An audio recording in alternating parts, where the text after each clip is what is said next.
नमस्कार। 12 बजे की 12 बड़ी खबरों में आप सभी दर्शकों का स्वागत है और मैं हूं आपके साथ अखंड राय। और आप देख रहे हैं उत्तर प्रदेश का तेजी से बढ़ता हुआ platform IBC for Uttar Pradesh Uttarakhand. 12 बजे की 12 बड़ी खबरें आपको बताते हैं। उत्तर प्रदेश की राजधानी लखनऊ में उस वक्त हड़कंप मच गया जब एक मैरिज लॉन में एक तेंदुआ पहुंच गया। आपको बता दें, जंगलों से होता हुआ ये तेंदुआ एक मैरिज लॉन में पहुंच गया जहां पर शादी का एक कार्यक्रम चल रहा था। जैसे ही तेंदुए की को एक वहां पर लोग देखते हैं, पूरा का पूरा अफरा तफरी का माहौल मच जाता है उस मैरिज लॉन में। दूल्हा दुल्हन बाराती घराती सभी मैरिज लॉन छोड़ करके वहां से भाग निकलते हैं, क्योंकि तेंदुआ उस परिसर में पहुंच जाता है जहां पर एक शादी का कार्यक्रम चल रहा होता है।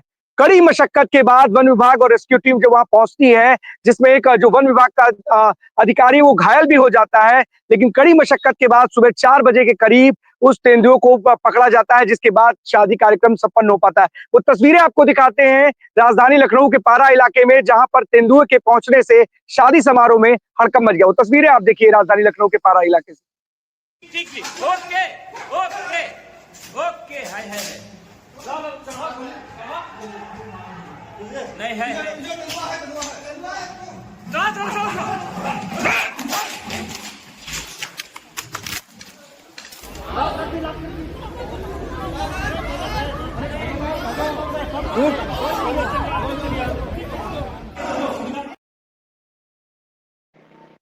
बड़ी मशक्कत से इस तेंदुए को पकड़ा गया है। जिस तरीके से लगातार, क्योंकि राजधानी में पिछले कई दिनों से एक बाघ का भी आतंक देखने को मिल रहा है और वन विभाग और रेस्क्यू की टीम लगातार उसकी तलाश में है। कई जानवरों को अपना शिकार बना चुका है, पिंजरे लगाए जा चुके हैं, तमाम ऐसी व्यवस्था की गई जिससे कि इस बाघ को पकड़ा जा सके, लेकिन बाघ का अभी तक अता पता नहीं चला है। लेकिन जिस तरीके से कल एक शादी समारोह में ये तेंदुआ पहुंच जाता है, पूरा का पूरा अफरा तफरी का माहौल बन जाता है वहां पर। लेकिन करीमत ये रही कि वहां पर जो वन विभाग और रेस्क्यू की टीम थी, उन्होंने इसको पकड़ लिया। कड़ी मेहनत लगी, कड़ी मशक्कत के बाद ये तेंदुआ वन विभाग और रेस्क्यू की टीम के हाथ आता है, जिसके बाद वहां पर कुछ लोग राहत की सांस लेते हैं और जो शादी का जो कार्यक्रम है वो संपन्न हो पाता है। आपको बता दें, फिरोजाबाद से जो प्रिंसिपल है मेडिकल कॉलेज के, उनका एक अलग ही अवतार, एक पत्रकार का अवतार देखने को मिला है। जब वो वहां पर औचक निरीक्षण पहुंचते हैं तो वहां पर वो देखते हैं कि जो मरीज है वो स्ट्रेचर पे उसको नहीं लाया जाता, पैदल लेके आया जाता है। इसको देखते हुए, इस पूरे नजारे को देखते हुए प्रिंसिपल साहब भड़क जाते हैं और अपना मोबाइल निकालते हैं और वीडियो बनाने लगते हैं। ना सिर्फ वहां पर जो भी तैनात जो कर्मचारी थे उनको फटकार लगाते हैं, बल्कि वहां पर जो मौजूद लोग थे उनका ये रौद्र रूप देख करके हैरान नजर आते हैं। वो तस्वीरें आपको फिरोजाबाद मेडिकल कॉलेज की दिखाते हैं, जहां पर प्रिंसिपल साहब पत्रकार के रूप में नजर आए। वो तस्वीरें देखिए आप। ये वाला मरीज गोद में छोटा बच्चा लेके पैदल पैदल आ रहा है, क्या यही तरीका है? सही है ये तरीका? गलत है, गलत। किसकी जिम्मेदारी है ये? जिम्मेदारी वार्ड वो है या वार्ड आया है जिसने भी इसको जाने दिया है? क्यों जाने दिया? अच्छा, अंदर से बाहर वाले वार्ड बॉय अलग है, बाहर तुम्हें हैंड ओवर देगी, तुम जाके गाड़ी बाहर वाले अलग है। क्या मजाक बना रखा है? अभी आप मेडिकल कॉलेज पहुंचे, सही अस्पताल में पहुंचे, आपको खुद थोड़ी सी व्यवस्थाएं लगी सर? किस तरह की चीजें देखने को मिली और किस तरह की? देखिए, आज क्या sexual health and reproductive day है, तो हमारे गायनोकोलॉजी विभाग ने इसके ऊपर एक कार्यशाला वर्कशॉप का आयोजन किया है और ये एक देश भर में चलाया जाने वाला अभियान है। तो मैं उसके कार्यक्रम के निमित्त यहाँ पर आया था। तो जब मैं सौसैया अस्पताल में घुस रहा था तो मैंने देखा एक प्रसूता अपने ऑपरेशन के बाद बच्चे को गोद में लेके धीरे धीरे पैदल खिसक रही है। तो यहाँ से बार बार शिकायतें वार्ड बॉय की मिलती हैं, वार्ड बॉय ठीक से काम नहीं करते। तो मैंने उसको रोककर ये जानने की कोशिश की कि ये महिला व्हील चेयर पर क्यों नहीं जा रही है पैदल। तो उसने जवाब दिया, ठीक है, हमसे कह दिया आप चले जाओ, तो वो चल दी। घर वाले भी उत्साहित रहते हैं, जल्दी से छुट्टी मिले हम जाएं, तो वो भी सहयोग नहीं करते, 2-4 मिनट वेट करते, किसी व्यवस्था से चलते, तो वो वार्ड बॉय लेकर भी उनको जाता। लेकिन वो यहाँ पर कुछ ना कुछ इस तरीके की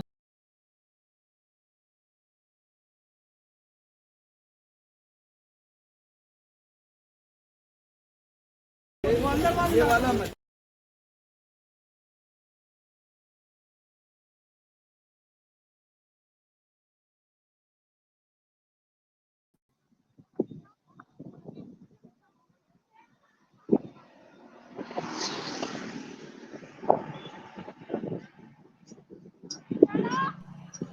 विजय, सुन पा रहे हैं आप? विजय हमारे साथ फिरोजाबाद से जुड़ चुके हैं। जी सर। विजय, क्या है पूरा मामला, जरा बताइए हमारे दर्शकों को। बताना चाहूंगा कि जैसे कि फरीदाबाद में एक प्रसूता की डिलीवरी होने के बाद व्हील चेयर ना होने के कारण पैदल जा रही थी। उसी समय एक योगेश कुमार मेडिकल कॉलेज के योगेश कुमार जी है, वो अचानक वहां पहुंचे और अपने मोबाइल से वीडियो बनाने लगे। जैसे ही वीडियो बनाते ही अधिकारी मौके पहुंचे। उन्होंने अधिकारियों को फटकार लगाई। फटकार लगाने के बाद उनको व्हील चेयर की सुविधा बताई और प्रशासन की मंशा के अनुसार उन्हें निर्देश भी दिए गए। और उनको निर्देश देने के बाद बताया कि ऐसी गलती ना करें, जैसे कि कोई प्रसिद्ध अपने बच्चों को लेकर जा रही हो और उसमें कोई गड़बड़ी ना हो। जी। कितने संवेदनहीन है वार्ड बॉय। जब प्रिंसिपल साहब देख रहे हैं और वहां पर व्हील चेयर मौजूद है तो क्या छोड़ दिया है अपने हाल पे कि अपने आप आ जाओ चले जाओ मरीजों को? वार्ड बॉय किस लिए रखा गया आपको? आपको नहीं पता कि आपकी और जिम्मेदारी क्या है? क्या प्रिंसिपल साहब जब मोबाइल निकाल करके कैमरे से वीडियो बनाएंगे तब अपनी जिम्मेदारी निर्वहन आप करेंगे? क्या वार्ड बॉय के अंदर थोड़ी भी संवेदना नहीं बची है कि मरीज वहां पर जा रहा है, उसको किस तरीके की आवश्यकता है? ये वार्ड बॉय करते क्या आखिरकार? इतनी सारी तो इनको भी सैलरी मिलती है, सरकार इनको रखती है, और इन लोगों के पास अगर अपनी जिम्मेदारी ठीक से निर्वहन करने के लिए समय नहीं है या इनके पास कोई परेशानी है तो आखिरकार करने के लिए क्या है वहां? अगर प्रिंसिपल अगर उस चीज को नोटिस कर रहा है, वो देख रहा है कि कितनी वहां पर परेशानी हो रही है एक महिला को, तो उसके लिए वहां पर ये लोग करते क्या है? क्या और भी लोग जो जिम्मेदार है वहां अस्पताल की, क्या उनको ये तस्वीरें नजर नहीं आती है? ये तो आए दिन की बात होगी ना विजय वहां पर। बताया जा रहा है कि एक ही स्ट्रेचर थी, वो उसे छोड़ने को दूसरी महिला हो गए थे। उसी दरमियान वो महिला हॉस्पिटल से निकल कर आ गई थी। क्या इतने बड़े अस्पताल तुरंत में ही क्या एक या दो स्ट्रेचर रखे गए खाली? इतने बड़े नहीं, अस्पताल में एक या दो स्ट्रेचर से काम चलाया जा रहा है? और भी स्ट्रेचर थी, मगर वो बिजी थे कहीं और दूसरे महिला को लेके गई थी वो। अगर बिजी है तो और लोगों की व्यवस्था करनी चाहिए। क्या वहां पे जो भी अस्पताल है, अस्पताल प्रशासन के पास लोगों की कमी है क्या? अगर स्ट्रेचर उपलब्ध है, लोग उपलब्ध नहीं है, तो क्या लोग नहीं बढ़ाए जा सकते विजय? जी, बढ़ाना चाहिए। तो हॉस्पिटल में आखिरकार सुविधा वजह क्या बढ़ानी है? चाहिए। आपने बात करने की कोशिश की, किस तरीके की सुविधा है कि एक अगर इस तरीके से एक प्रिंसिपल को साफ साफ दिखाई दे रहा है कि वहां से एक महिला खुद पैदल चल के आ रही है, वहां पर जो उसको व्हील चेयर स्ट्रेचर जो भी मिलना चाहिए था वो उपलब्ध नहीं था, किसी और कार्य में भी जो लोग वहां व्यस्त थे, तो आखिरकार वजह क्या है? इस तरीके की तमाम ऐसी तस्वीरें आती हैं, कई बार इस तरीके के सरकार पे सवाल खड़े होते हैं, और डिप्टी सीएम जो कि सूबे के स्वास्थ्य मंत्री है उनसे भी कई बार सवाल पूछे जाते हैं। तो आखिरकार क्यों नहीं ये लोग संजीदगी दिखाते हैं, संवेदना दिखाते हैं? मरीज अस्पताल में कोई घूमने टहलने पार्क में तो आया नहीं है, वो वहां पर नहीं, अपना इलाज कराने आया है, तो कम से कम आपको इतनी संवेदना तो होनी चाहिए, आपके अंदर कोई संजीदगी तो होनी चाहिए कि उसको किस चीज की क्या जरूरत है। अगर प्राइवेट अस्पताल में भी इस तरीके की देखी जाती है कि अगर कोई निकलता है तो इंतजार किया जाता है, नहीं उपलब्ध है थोड़ी देर बैठाया जाता है, तो क्या इनके पास इतना भी कॉमन सेंस नहीं है या इतनी भी संवेदना नहीं कि बता सके कि भैया हम थोड़ी देर में आ रहे हैं, आपको लेके जाएंगे? कुछ कार्रवाई है उसके ऊपर हुई है कि खाली वीडियो निकाल के मोबाइल से बस तस्वीर बना करके दे दिया, ट्रेलर ट्रेलर के बाद चले गए? कार्रवाई हो गया। क्या कार्रवाई हुई है? उसमें कार्रवाई ये हो गया कि व्हील चेयर की व्यवस्था की गई है, और जैसे भी व्यवस्था नहीं होती है तो उनके खिलाफ कार्रवाई की जाएगी। चलिए विजय, और भी तस्वीरें निर्देश। दिखाइएगा, और जो लोग इस तरीके का कार्य करते हैं कि जो अस्पताल में मरीज जाते हैं, जो पीड़ित जाते हैं, उनको अगर जो मूलभूत सुविधाएं हैं अगर वहां के जिम्मेदार लोग ही नहीं दे पाएंगे, तो क्या हर बार प्रिंसिपल आएगा, सीएमओ आएगा या सूबे के स्वास्थ्य मंत्री आएंगे तब जाकर के जागिएगा आप लोग? आप लोग के कंधे पर किस तरीके की जिम्मेदारी है? वो पीड़ित जाता है अस्पताल में, घूमने टहलने पार्क में नहीं जा रहे हैं, किसी रेस्टोरेंट बार में नहीं जा रहे हैं कि आप वहां पर अपने मन से आए और चले गए। पीड़ितों के लिए अस्पताल बनाया गया और इसीलिए इतनी व्यवस्था की जाती है। आप लोगों को संजीदगी दिखानी चाहिए थी। विजय, जरूर अपने अधिकारियों से बात कीजिएगा और पूछेगा कि आखिरकार इस पूरे मसले पर क्या कार्रवाई की गई। बहुत बहुत धन्यवाद आपका इस तमाम जानकारी के लिए। इंद्रवीर हमारे साथ जुड़े हुए हैं रायबरेली से। इंद्रवीर, रायबरेली से कौन सी बड़ी खबर है?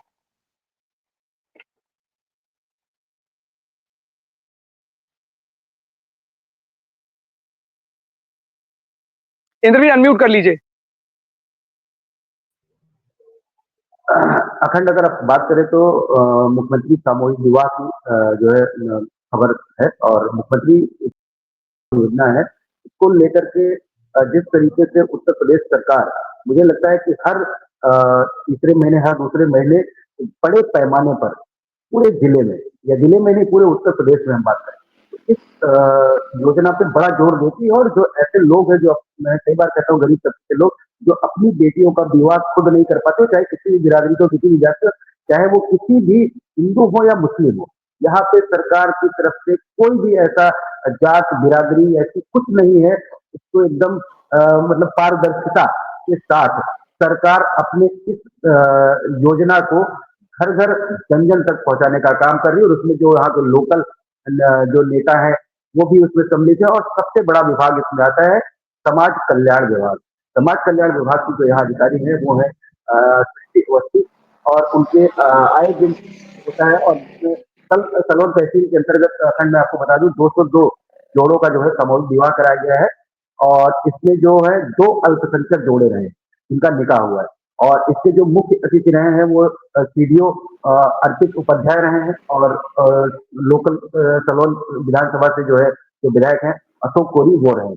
और इन्होंने जो है धन्यवाद भी दिया है माननीय आदित्यनाथ जो सूबे के मुख्यमंत्री उनका भी।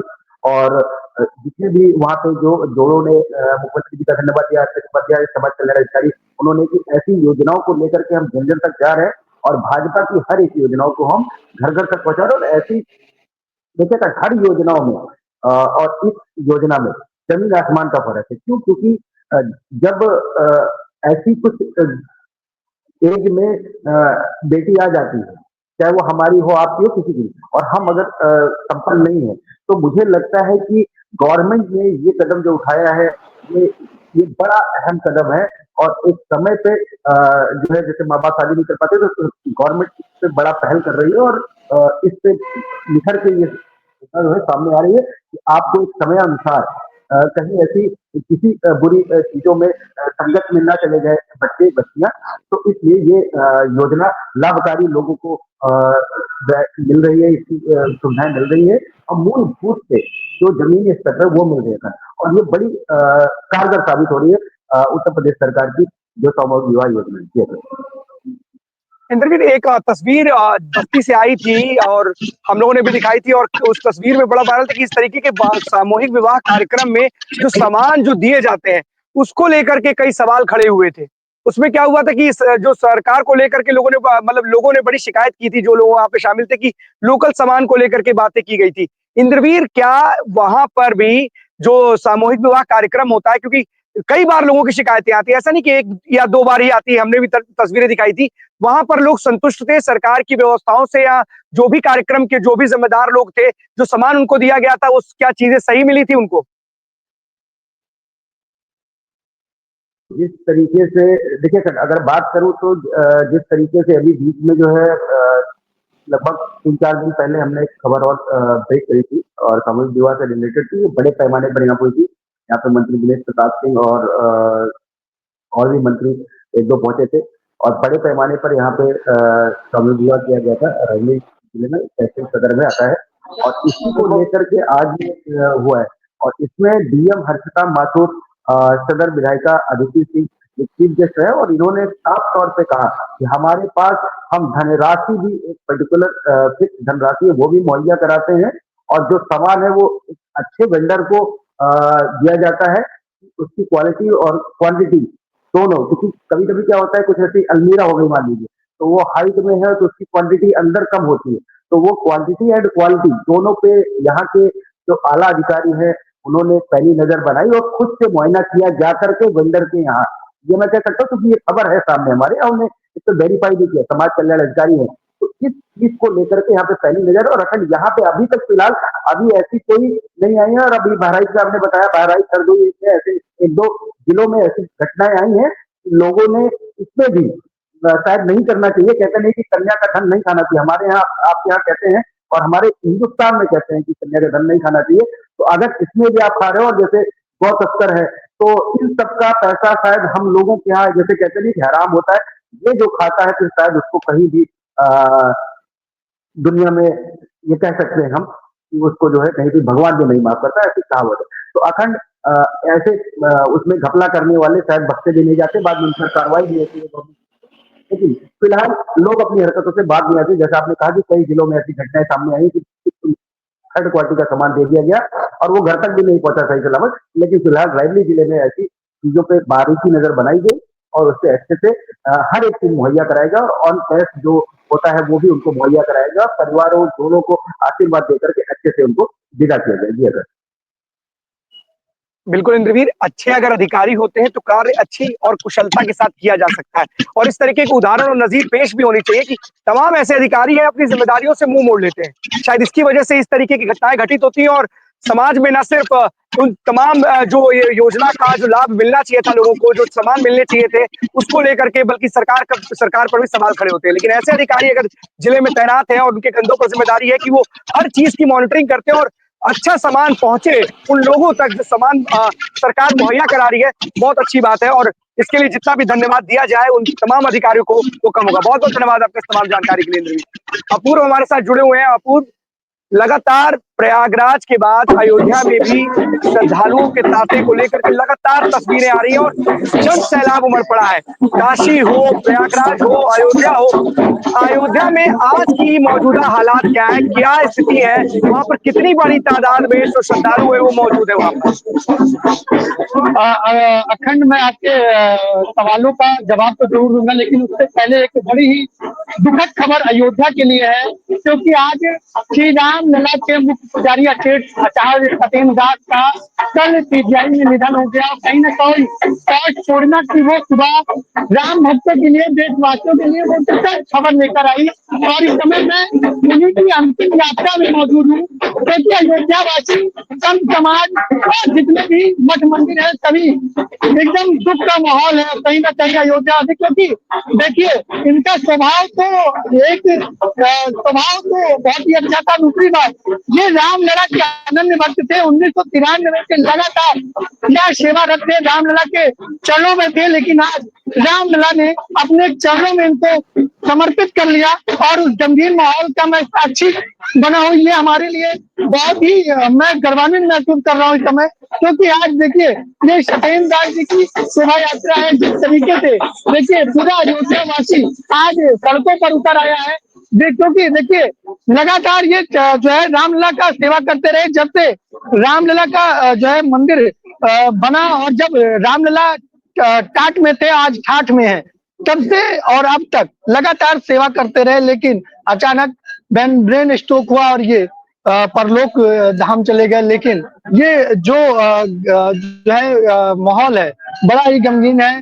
कोई भी पार्टी का नेता हो, चाहे वो भारतीय जनता पार्टी हो, चाहे वो कांग्रेस हो, चाहे जिस दल का हो, सभी यहाँ पे मौजूद हैं और लगातार इस अंतिम विदाई के साक्षी बनना चाहते हैं, क्योंकि जो आचार्य सत्येंद्र दास थे वो किसी राजनीतिक पार्टी से नहीं थे, लेकिन सभी का आदर सम्मान करते थे। कल आपको शाम की मैं बात बताऊं कि कांग्रेस प्रदेश अध्यक्ष भी आए और उन्होंने भी श्रद्धांजलि दी, यानी कि कल जब पार्थिव शरीर अयोध्या पहुंचा, इनके जो मंदिर है सत्यधाम गोपाल मंदिर, वहां के ये महंत थे, वहां पे पहुंचा, तब से लगातार श्रद्धालुओं का, राम भक्तों का और श्रद्धांजलि देने वालों का लगातार तांता लगा रहा। और इस समय मैं वहीं पे मौजूद हूँ। आप देख सकते हैं कि किस तरह से अयोध्या नगरी में गमगीन माहौल है, सभी दुखी है, क्योंकि जो आचार्य सत्येंद्र दास थे उन जैसा राम भक्त ना हुआ है ना होगा, क्योंकि जब रामलला टेंट में थे तब से अब तक जो समय विवाद हुए राम मंदिर को लेकर, वहां से लेकर अभी तक साक्षी रहे और पूरी घटना के क्रमवार उन्होंने जाना है, समझा है, परखा है। आज वो 87 साल की उम्र में परलोक धाम सिधार गए हैं। तो कहीं ना कहीं ये जो दुखद खबर है ये अयोध्या वासियों के नहीं पूरे देशवासियों के लिए है और मैं इसका साक्षी बना हूँ। ये मेरे लिए तो कहीं ना कहीं बहुत ही मैं गर्वान्वित महसूस कर रहा हूँ, क्योंकि लगातार मैंने इनसे बाइट भी ली है, हर मुद्दों पर ली है। राम मंदिर का जो भी कार्यक्रम होता था वो लगातार ये बताते रहते थे कि ये होने वाला है, ये होने वाला है, वैसे होगा, रामलला का श्रृंगार ऐसे किया जाए, क्योंकि मुख्य पुजारी के रूप में थे। तो कहीं ना कहीं जब प्रधानमंत्री अगर आते थे अयोध्या, मुख्यमंत्री आते थे, तो पूजन अर्चन का जो सारा जिम्मा होता था वो मुख्य पुजारी आचार्य सत्येंद्र दास ही देखते थे। तो कहीं ना कहीं देखिए पूरी सुरक्षा के बीच इनके पार्थिव शरीर की अंतिम यात्रा ले जाई जा रही है। अब इनको जल समाधि दी जाएगी सरयू में। अभी यहाँ से मैं रामलला के मुख्य द्वार पे जा रहा हूँ और उसके बाद वहां से हनुमानगढ़ी से सीधे यहाँ से सरयू घाट ले जाया जाएगा, जहाँ पे इनको जल समाधि दी जाएगी।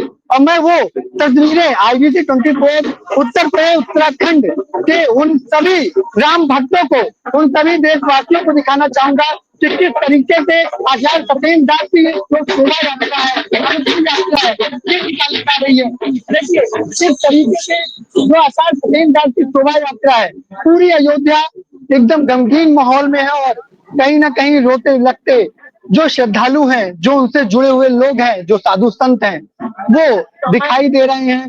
और देखिए पूरे रथ पर सवार होकर आचार्य सत्येंद्र दास की आज अंतिम विदाई दी जा रही है और ये कहीं ना कहीं बहुत ही अपूरणीय क्षति है संत समाज के लिए, राम भक्तों के लिए, उत्तर प्रदेश वासियों के लिए, जो राम मंदिर मुद्दे से जुड़े रहे उन लोगों के लिए, कार सेवकों के लिए।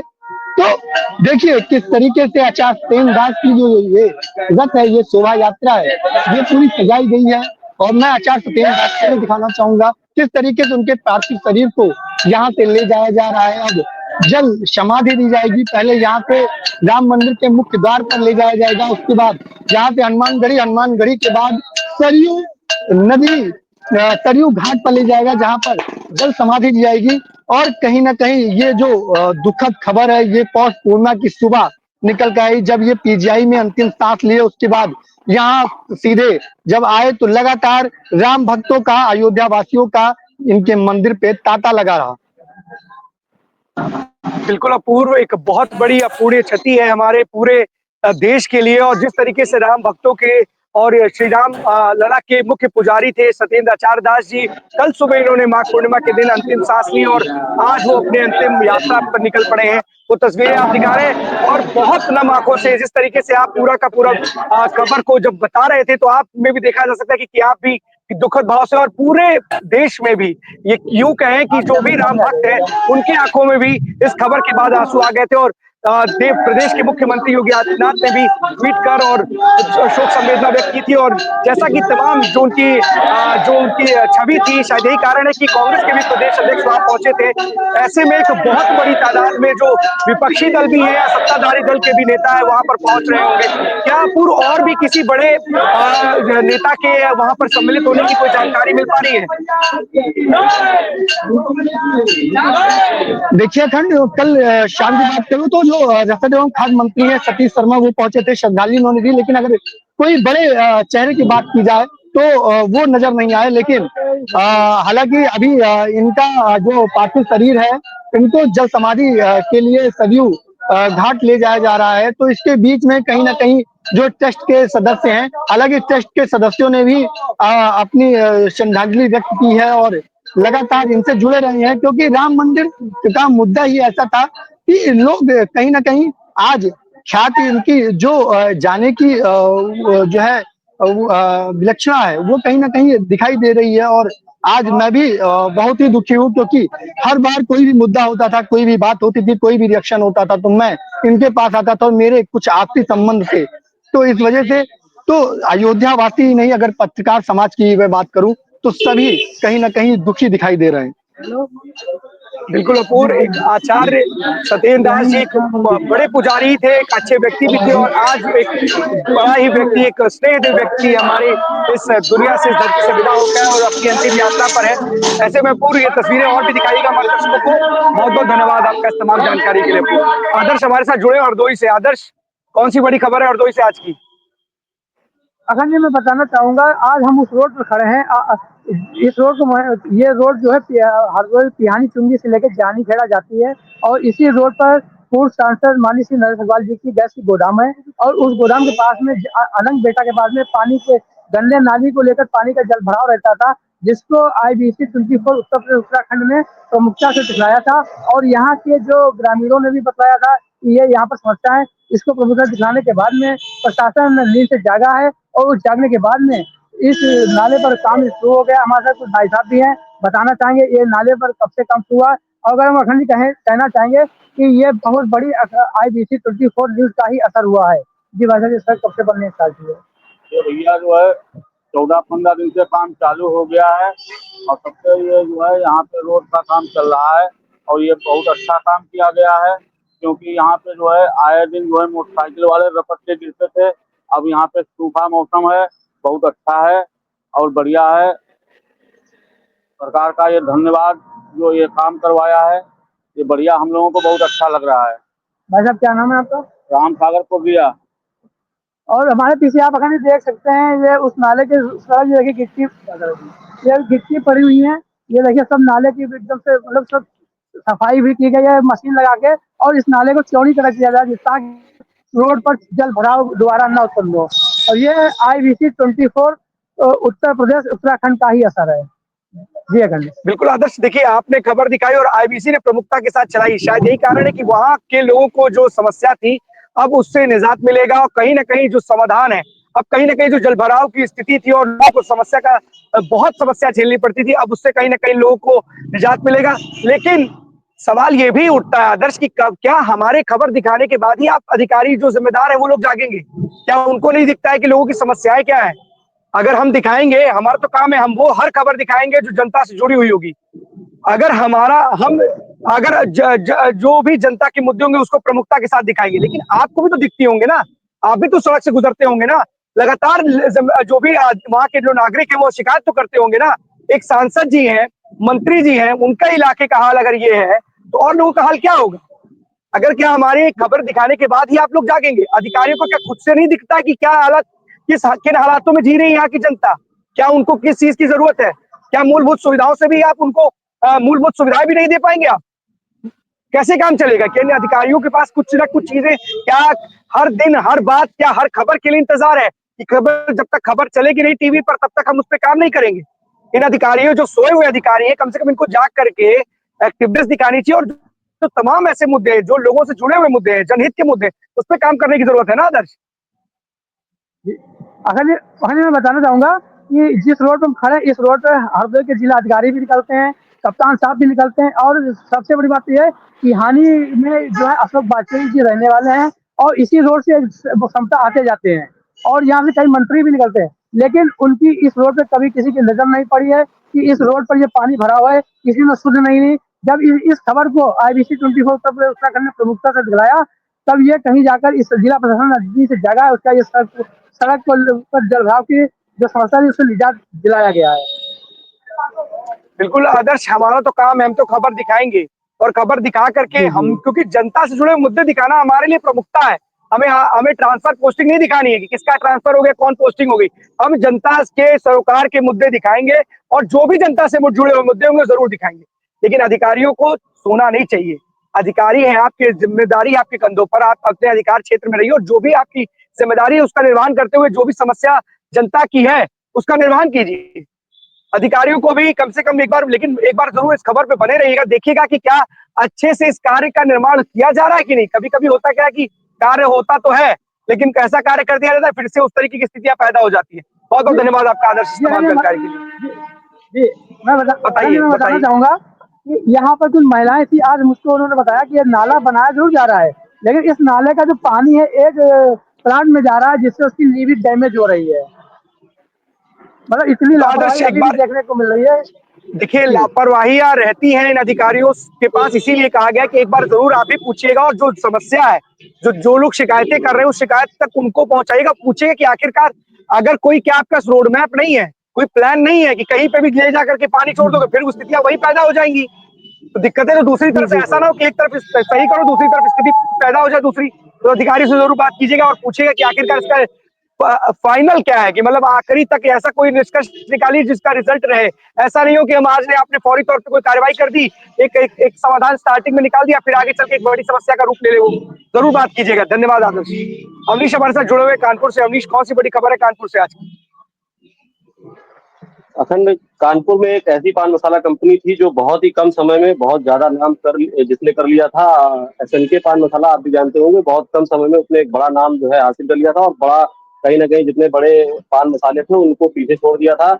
इस वक्त 2 दिन से लगातार वहां पर आयकर विभाग की टीम छापेमारी कर रही है। लगभग 20 ठिकाने कानपुर के ऐसे हैं जहां पर छापेमारी चल रही है, जिसमें से जो इसके मालिक है नवीन कुरेल, उनके घर में भी छापेमारी चल रही है। और देश में जो भी अन्य जगह है, जो प्रदेश की अन्य जगह है, लगभग 47 ठिकानों पर इनकी छापेमारी चल रही है, जिसमें लगभग 100 करोड़ रुपए के जो टैक्स चोरी का मामला सामने आया। लगभग 6 करोड़ के आसपास नकदी भी इनके यहाँ से बरामद हुई है। तो कहीं ना कहीं जो ये पान मसाला कंपनी है लगातार जो है चर्चा में बनी हुई है, और लगभग बीते 4 महीने से इस पे नजर रखी जा रही थी, जिसके बाद में 100 लोगों की टीमों ने जो है इस जगह पर जाकर के छापेमारी शुरू की है और लगातार ये जो छापेमारी है वो जारी है, जिसमें अभी फिलहाल जो सूत्रों के हवाले से खबर पता चल रही है कि ऐसे दस्तावेज मिले हैं जिनके जो मूल्य आंका गया है, उन मूल्यों के आधार पर 100 करोड़ की जो है चोरी की बात सामने आ रही है। तो अब देखने वाली बात ये होगी कि किस तरीके से और नकदी या मिलती है, या जो 100 करोड़ का आंकड़ा है ये क्या बढ़ता है। अवनीश, इनकम टैक्स डिपार्टमेंट भी साथ में है या जीएसटी टीम ही यहाँ पर है? आयकर विभाग ने जो है ये छापेमारी की है, और ये जो टीम है नोएडा की टीम यहाँ पर आई हुई थी। नोएडा की टीम के साथ साथ जो कानपुर की जो टीम है वो भी इसमें शामिल होकर के छापेमारी चल रही है। और ये लगभग 100 लोगों की टीम है जो लगातार जो है इनके 47 ठिकाने हैं, जिनमें से 20 ठिकाने कानपुर में, इनका स्वरूप नगर में घर भी है, जहाँ पर लगातार ये छापेमारी चल रही है। और उस जगह पर ही इनके घर से ही लगभग 6 करोड़ के आसपास की जो नकदी है बरामद होने की जो बात करने वाली है। अमनीश, क्या जिस तरीके से एसजीएसटी डिपार्टमेंट भी जिस तरीके से पान मसाला कंपनियों के ऊपर एक पैनी नजर बनाए हुए था, लगातार ऐसी खबरें आ रही थी कि ये जो पान मसाला कंपनियां ये चोरी करती है, जीएसटी की चोरी करती हैं, लेकिन जिस तरीके से खबर निकल करके सामने आ रही है कि 6 करोड़ की नकदी इनके घर से बरामद हुई है, ऐसी सूत्रों के हवाले से खबर आप बता रहे हैं, तो क्या एक बड़े पैमाने पर ये माना जाए कि सच में जो एसजीएसटी की टीम इस तरीके की बात कह रही थी उसमें सच्चाई है?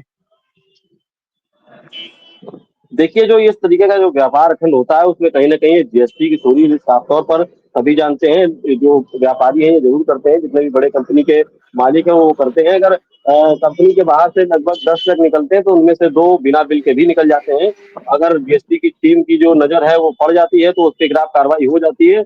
लेकिन अगर वो बच जाते हैं तो कहीं ना कहीं जो है 2 ट्रक का जो माल होता है लगभग, जिनकी कीमत कई लाखों में होती है, वो बिना टैक्स के बेच दिया जाता है। और उसके जो बिल होते हैं उनको बेच करके कहीं ना कहीं एक बड़ा गोरख धंधा अगर कहा जाए तो इसके माध्यम से किया जा रहा है लगातार। ये सिर्फ पान मसाला कंपनी नहीं है, जितनी भी कंपनियां हैं, इस्पात की कंपनी को लेकर के कह दिया जाए या सीमेंट कंपनी को लेकर के कह दिया जाए, जो भी इस तरीके के उद्योग है जो कार्य कर रहे हैं, उनमें सभी में इस तरीके का कार्य किया जा रहा है, जिसमें लगातार जो है टैक्स चोरी की खबरें पता चल रही थी। वही आयकर विभाग की भी पैनी नजर थी, एसजीएसटी लगातार शिकंजा कसे हुई थी।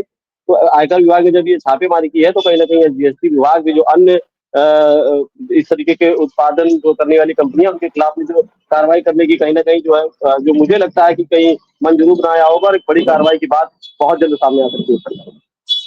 अवनीश, एक सवाल और भी है कि कुछ कंपनियों के और कुछ फैक्ट्रियों के आप बता रहे थे कि कानपुर छोड़ के जाने की खबरें आ रही थी, तो क्या उनमें कुछ कंपनियां पान मसाला वाली थी कि सारी की सारी जो कंपनियां छोड़ करके प्रदेश और कानपुर जाने वाली थी वो सारी की सारी कंपनियां ही पान मसाला वाली थी?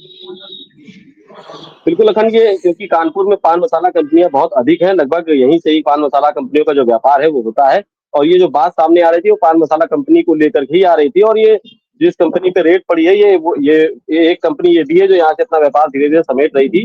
तो कहीं ना कहीं बिल्कुल कहा जा सकता है कि क्योंकि शिकंजा लगातार एसजीएसटी का था और एसजीएसटी के माध्यम से आयकर विभाग ने भी कहीं ना कहीं इस पे निगरानी बढ़ाई होगी, और वो एक जो दायरा है, जो एक शक का दायरा, उसके दायरे में ये पान मसाला, हालांकि जो बताया जा रहा है लगभग 4 महीने से इनके ऊपर नजर रखी जा रही थी, वहीं 3 महीने से एसजीएसटी विभाग भी लगातार जो है पान मसाला कंपनियों के बाहर पर निगरानी कर रहा था। तो व्यापार जरूर यहाँ पर जो है कहीं ना कहीं बाधित हुआ है, लेकिन जिस तरीके का टैक्स चोरी की गई है और उसको पकड़ने का कार्य आयकर विभाग कर रहा है, एक बड़ी सराहने वाले जो कार्य है वो कर रहा है।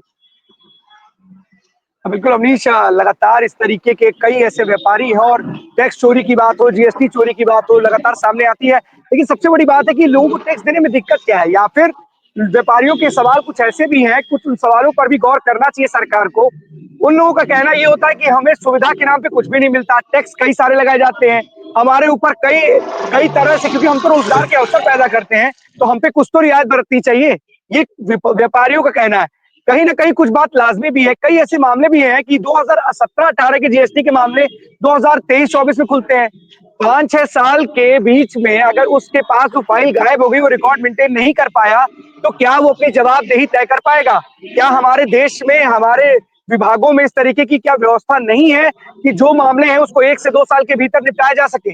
कई ऐसे सवाल व्यापारी खड़े करते हैं अमनीश। क्या अधिकारियों को इसको लेकर के कोई पॉलिसी नहीं बनानी चाहिए? क्या कितने हद तक सही है? क्योंकि आपसे भी जानना चाहेंगे, क्योंकि कानपुर एक इंडस्ट्रियल हब है, तमाम वहां पर बड़े बड़े उद्योगपति और व्यापारी वहां पर मौजूद हैं। इस तरीके की शिकायतें लगातार आती है, तो क्या इंडस्ट्रियल हब से इस तरीके की जो शिकायतें आती हैं अगर व्यापारियों को लेकर के जो उनकी शिकायतें हैं, क्या उसको लेकर के कोई पॉलिसी नहीं बनाई जा सकती अमरीश? देखिए, जैसे कि जिस तरीके से प्रधानमंत्री नरेंद्र मोदी अखंड भारत का सपना देखते हैं, तो उस अखंड भारत को बनाने में जो योगदान है वो हर एक व्यक्ति का होना चाहिए। वो योगदान सबसे बड़ा जो सरकारी कर्मचारी है, उनके बिना वो संभव नहीं है, क्योंकि सरकारी कर्मचारी के हाथ में ही सारी व्यवस्थाएं होती हैं।